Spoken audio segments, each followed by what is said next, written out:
बिहान बिहान गएर केटाहरूलाई तर्साएको त यस्तो पो भन्छ। Hello guys welcome back to my new mini blog. आए सबैजना सन्चै आरामै हुनुहुन्छ। बिहान चाँडै उठेर मुख धोएँ, दाँत ब्रस गरेर रनिङको लागि तयारी पनि लगाएर एकछिन वार्मअप गरेँ अनि लागेँ म रनिङतिर। पुरै कस्तो अन्धकार थियो, रनिङ पनि कस्तो बत्ती बालेर नै गर्नुपर्ने भयो।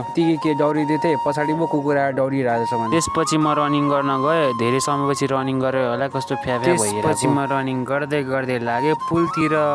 पुलमा पुगेर पुसअप पनि गरेँ, पुलअप पनि गरेँ। एकछिन आराम गर्दा पनि कति बितेको उज्यालो पनि लागेँ धारातिर।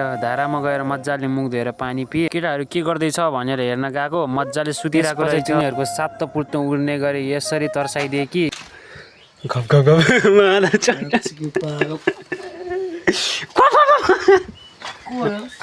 एकछिन सबैजना जम्मा भएर रमाइलो पनि गरियो। विकास चाहिँ लाइभ बसिरहेको रहेछ अनि यसो लाइभतिर पनि क्यामेरा देखाएँ, तर के गर्नु भ्युवर चाहिँ जेरो, लाइक पनि थिएन। पछाडि म घर फर्केँ, घरमा गएर तातो तातो पानी पिएँ अनि एकछिन आराम गरेँ।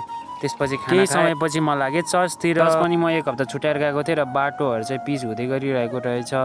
कतैतिर त अल्काटा पनि हालिसकेको ब्ल्याक लिएर रोशनले चाहिँ मलाई पर्खिरहेको रहेछ। के पर्खिरहेको भन्नु, बसेर मजाले मोबाइल हेरिरहेको थियो। पछि हामी लाग्यो चर्चको बाटो। चर्च पुगेर कार्यक्रममा सहभागी पनि भयो। छुट्टी भइसकेपछि हामी लाग्यो मेडिकलतिर। धेरै समयदेखि मेरो कानमा प्रब्लमहरू भइरहेको थियो र त्यही जचाउनलाई फेरि पनि मेडिकलमा गयो। मेडिकलमा गएको केही भएको छैन भयो भन्नुहुन्छ। त्यस पछाडि औषधि, कानमा हाल्ने औषधि लिएर हामी लाग्यो लुरु घरतिर। तपाईँहरूलाई यो भिडियो मन परेको छ भने पनि लाइक गर्नु, मन पर्दैन भने पनि लाइक गर्नु। मेरो दैनिकी जीवन सानो यो भ्लगबाट प्रस्तुत गरेँ। Thank you so much for watching. Don't forget the like, comment and subscribe.